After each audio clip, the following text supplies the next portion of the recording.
इस वक्त इंडिया और श्रीलंका दोनों संयुक्त रूप से टी20 वर्ल्ड कप की मेजबानी कर रहा है। कुछ मैचेस इंडिया में, कुछ मैचेस श्रीलंका में हो रहे हैं। लेकिन जो भारत के मुकाबले हुए, फिलहाल भारत ने 4 मुकाबले खेले, चारों मुकाबले जीत लिए, चाहे वो पाकिस्तान के साथ हो या फिर यूएस या फिर कोई और टीम। लेकिन इस मुकाबले में भारत के एक उभरते चमकते सितारे ओपनर बैट्समैन अभिषेक शर्मा का नाम लेना बहुत जरूरी है। और इस वक्त नाम हम इसलिए नहीं ले रहे हैं कि अभिषेक शर्मा से हम सबकी उम्मीद थी कि वो जिस तरीके का परफॉर्मेंस दे रहे थे, चाहे वो इससे पहले आपने सीरीज तमाम आपने देखी, चाहे वो एशिया कप में उनका प्रदर्शन रहा, लेकिन इस वक्त टी20 वर्ल्ड कप में आखिर अभिषेक को हुआ क्या, इस पर बातचीत हो रही है। अभिषेक कहां गए, कहां हो आप, ये सवाल अभी लोग पूछ रहे हैं। आपका फॉर्म कहां है? फिलहाल इस पर बातचीत करने के लिए हमारे साथ अभिषेक भाई न्यूज रूम में है और हमारे साथ नीरज भाई भी है। नीरज भाई, आप बहुत गुस्सा है अभिषेक शर्मा को लेके, आई नो। पहले मैं आप ही से शुरू करूँ, आप पे फिर मैं आऊंगा। अभिषेक शर्मा 0-0-0, नेक्स्ट मैच क्या अभिषेक खेलेंगे, देख रहे हो? देखिए, मुझे लगता है कि ये टीम के और बाकी प्लेयर्स, और मुझे लगता है कि जो क्रिकेट की थोड़ी बहुत समझ रखते हैं, उन लोगों को पता है कि एक हिट दूर है अभिषेक शर्मा। फॉर्म कहीं गवाही नहीं है, क्योंकि हर बॉल पे हिट करने की कोशिश कर रहे हैं। शायद ये चीज़ होती है, पहली बॉल से कर रहे हैं, यही जल्दबाजी होती है। बाकी इसमें ना टेक्निक में कोई कमी है, ना फॉर्म में कोई कमी है, और हालात उनके हिसाब से है ही। आप देखेंगे नेक्स्ट मैच में अगर उनके बल्ले से मिडिल करके बॉल निकली तो आप मान के चलिए कि तहस नहस मचाने वाले अभिषेक शर्मा। नहीं, क्योंकि बोला भी गया है, अगर शुरुआत के 5-6 ओवर, पीयूष चावला का मैं स्टेटमेंट देख रहा था, पीयूष चावला ने कहा है कि अगर शुरुआत के 6 ओवर टिक जाते हैं बस पावर प्ले, तो फिर अभिषेक शर्मा 360 डिग्री घुमा देंगे पूरे बॉल को। हमने देखा कि कई बार अभिषेक शर्मा जब शुरुआती 6 ओवर खेलते हैं तो टीम का स्कोर 90 या 100 रन के आसपास होता है। उसका मतलब साफ है, उस 90-100 में से कम 60 रन जो है अभिषेक शर्मा के बल्ले से निकलते हैं, तो ये बताने के लिए काफ़ी है। दूसरा, लोग तो बोलने वाले बोलेंगे ही, मुझे नहीं लगता कि किसी को भी शक है अभिषेक शर्मा की बैटिंग पे। Not even Indian team management, not even fans, किसी को भी शक नहीं है। सबको पता है अभिषेक शर्मा में क्या कुव्वत है, क्या काबिलियत है, वो करके दिखाएंगे। बस it's just a matter of 1 or 2 games. आपको लगता है अभिषेक भैया, क्या अभिषेक शर्मा को नेक्स्ट मैच में खिलाया जाएगा? प्लेइंग 11 में आप देख रहे हो आप उनको, जिस तरीके का उनका परफॉर्मेंस रहा है, 0 ही रहा है। 0 जरूर रहा है, लेकिन मौका तो ज़रूर मिलेगा, क्योंकि इसके पहले अगर आप उनकी सीरीज़ उठा के देखें तो जिस तूफानी अंदाज में वो बल्लेबाजी करते हो, जितनी लंबी पारियां खेली हैं और टीम के लिए जो उपयोगी योगदान दिए, तो ऐसे में तो खिलाड़ी को बाहर करना बहुत मुश्किल बात है। लेकिन युवराज बहुत खफा है। युवराज का पूरा देश खफा है, क्योंकि आपके 3-0 होगा, वो भी टी20 वर्ल्ड कप में, जिसमें सबको आपसे आस थी कि आप रन बनाएंगे, टीम को जीत दिलाएंगे। आप वहीं पर फ्लॉप हो रहे हैं। और फिर बाहर एक ऐसा खिलाड़ी बैठा हुआ है जिसकी देश में फैन फॉलोइंग तो बहुत है, लेकिन वो अपने परफॉर्मेंस के कारण बाहर बैठा है, क्योंकि वो पहले परफॉर्म नहीं कर पाया। उसको एक मौका मिला, वो 8 बॉल में 22 रन बनाकर बाहर चला गया। नाम ले लीजिए ना, संजू सैमसन। लेकिन वो सभी जानते हैं कि संजू सैमसन की बात हो रही है। तो कम से कम संजू सैमसन के खाते में रन तो है वर्ल्ड कप के। यहाँ पर अभिषेक शर्मा के खाते में रन ही नहीं है। सुनील गावस्कर सर ने बहुत अच्छी बात कही है कि अगर अभिषेक शर्मा 1 रन बना लेगा तो उसके बाद उसके चांसेस है कि फॉर्म में लौट आए। क्रिकेट में हम हर कोई यही बोलता है कि यू स्टार्ट फ्रॉम 0। आपको इनिंग्स बिल्ड करनी होती है 1-1 रन से। लेकिन आप पहली बॉल से हिट करने जा रहे हो तो आपको उसके खामियाजे भी भुगतने ही पड़ेंगे। बिल्कुल ठीक बात है, आपने बिल्कुल सही कहा। फिर चाहे वो अभी आप देखें ना, विकेट ली जा रही है उनकी, ये भी नहीं कि पहले या तो कभी कैच पे आउट होते, अभी लास्ट टाइम वो स्पिनर के हाथों आउट हुए थे। खैर, दोनों मैच में। लेकिन जिस तरीके से अभिषेक शर्मा को लेकर आपने भी सुनील गावस्कर साहब का नाम लिया, उन्होंने ये तक भी बोला, उन्होंने ये भी कहा कि क्या जरूरत है पहले बॉल से ही आपको हिट करने की। अगर आपका फॉर्म वैसा चल रहा है, आप 0 पे आउट हो रहे हो, रुक जाओ ना, थोड़ा सा आप ग्राउंड की इज्जत कर लो, थोड़ी सी उस पिच की इज्जत कर लो, आप रुक जाओ, देख लो, 1-2 बॉल खेल लो, उसके बाद फिर आप हिट करना ना।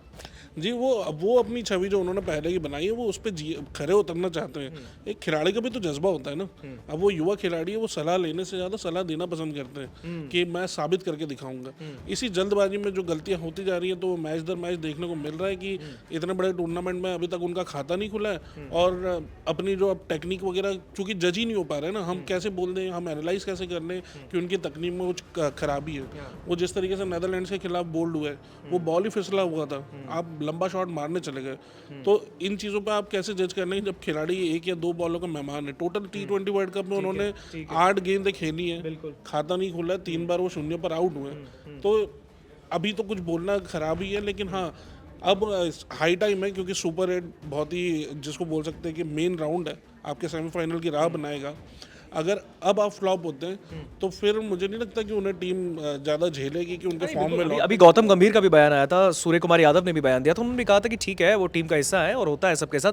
लेकिन कहीं ना कहीं एज ए कैप्टन मुझे लगता है सूर्य कुमार यादव भी शायद इस बात से बहुत खफा होंगे उनसे। अरे बिल्कुल, टीम मैनेजमेंट तो ज़रूर बस उनको प्रोत्साहन दे रहा है कि हम इंतज़ार कर रहे हैं कि आप रन बनाएं, लेकिन इतने बड़े टूर्नामेंट में जो प्रमुख टूर्नामेंट है, आईसीसी ट्रॉफी आपके दांव पर है, आप उसके मतलब गत चैंपियन हो। हाँ जी, तो इन सब अगर वो देखा जाए, फिर घर का प्रेशर, एग्जैक्टली होम प्रेशर भी है आपके ऊपर, बिल्कुल। तो कहीं ना कहीं ये सारे दबाव जो हैं वो टीम पर हावी होंगे। तो फिर एक टाइम अगर आप नहीं रन करेंगे तो आपके पास बेंच पे बैठने के अलावा कोई दूसरा मौका बचता नहीं। बिल्कुल नीरज भाई, आपसे एक फाइनल टेक लूंगा मैं इसमें। आईसीसी ऐसा टूर्नामेंट होता है जो आपको ठप्पा लगाता है, ठीक है, कि आप लार्ज स्केल पे आपकी जो बल्लेबाजी है या फिर आपका जो परफॉर्मेंस है वो देखा जाता है। अभिषेक शर्मा चूक कहाँ कर रहे हैं? एक बार गलती हो सकती है, 2 बार, तीसरी बार, और अब भी अगर वो आके पहली गेंद पे हिट करने की कोशिश करते हैं और उस पे अगर वो खुदा न खास्ता अगर आउट हो गए, तो क्या मतलब ये आपको नहीं लगता कि ये शायद उस मौके को, उस इज्जत को जो टीम में रहने के लिए जो लोग मरते हैं कि भैया हमें प्लेइंग 11 का हिस्सा बनना है, उसके साथ वो मजाक करेंगे? देखिए, मैं एक चीज़ बोलूँगा और शायद आप लोग भी इत्तेफाक रखेंगे। पहले तो पांचों उंगलियां एक बराबर नहीं होती, ठीक है, सब अलग अलग है, सबका अपना स्टाइल है, सबका अपनी शैली है। और अभिषेक शर्मा की जो शैली है बैटिंग की, शायद यही वजह है कि उन्हें टीम मैनेजमेंट ने नंबर 1 प्रेफरेंस ओपनर के तौर पर चुना है। मान लीजिए कि ये भी आईसीसी की रैंकिंग इस बात की तस्दीक करती है कि वो क्यों वहां तक पहुंचे हैं, बाकी प्लेयर्स उनसे नीचे क्यों है, क्योंकि उन्होंने परफॉर्मेंस दिया है। और उनकी जो 20 बॉल पे 50 रन, उनकी जो 23 बॉलों पर 66 रन, ये जो पारियां हैं, इसी की बदौलत टीम इंडिया के मैनेजमेंट ने भी उनको नंबर 1 ओपनर के तौर पर इस टीम में, इस वर्ल्ड कप में चुना है। अब जाहिर सी बात है, आपका जो तरीका है वो आप अडेप्ट करके रखोगे। अब अचानक से अगर अभिषेक शर्मा आकर 10 बॉल पे 5 रन बनाने लगे या फिर 50 बॉल पर 30 रन बनाने लगे, तब भी आप आलोचना करोगे, अरे यार क्या खेल रहा है, तेज क्यों नहीं खेला। अब जब तेज खेल रहा है और फिर आउट हो गया, भाई ऑब्वियसली एक बॉल है आपके पास खेलने के लिए, उसमें या तो आप हिट करो। तो ये भी लगता है कि लक उनके फेवर में नहीं है, क्योंकि देखिए आप ये देखिए ना कि जो बंदा मतलब बीमार रहा, वजन घट गया, ये सब मेन टूर्नामेंट के टाइम हुआ है। तो इसको तो ये भी बोल सकते हैं कि समय जो है वो उनके होता है, क्योंकि एक अगर ओपनिंग में आपको अच्छी साझेदारी मिल जाती है ना, तो आप आराम से एक बड़ा स्कोर बना सकते हो। और जब बड़ा स्कोर बनता है तो जाहिर सी बात है, साझेदारी तो ईशान दे रहे हैं ना। हाँ, तो एक विकेट हमारा गिर जा रहा है ना, उसके बाद आपको तिलक वर्मा पे डिपेंड होना पड़ रहा है, या उसके बाद फिर सूर्य कुमार यादव पे। तो उसके बाद इसलिए सूर्य कुमार यादव की जो स्पीड है उतनी ज़्यादा तेज नहीं हो पाती, उन्हें भी थोड़ा कंसोलिडेट करना पड़ता, पार्टनरशिप पे फोकस करना पड़ता, क्योंकि आपका इनिशियल एक विकेट गिर गया, आपको संभालना पड़ेगा उस वक्त। बिल्कुल, देखिए जिस तरीके से अभी अभिषेक शर्मा को लेकर बातें चल रही हैं, अभिषेक शर्मा का जो परफॉर्मेंस इस बार के T20 वर्ल्ड कप में वो सबकी निगाहों पे, क्योंकि डक अभी खाता नहीं खुला इस बार के टूर्नामेंट में उनका। आपको क्या लगता है अभिषेक शर्मा से चूक कहाँ हो रही है? क्या अभिषेक शर्मा आगे प्लेइंग 11 का हिस्सा होंगे? हमें कमेंट सेक्शन में जरूर बताइएगा।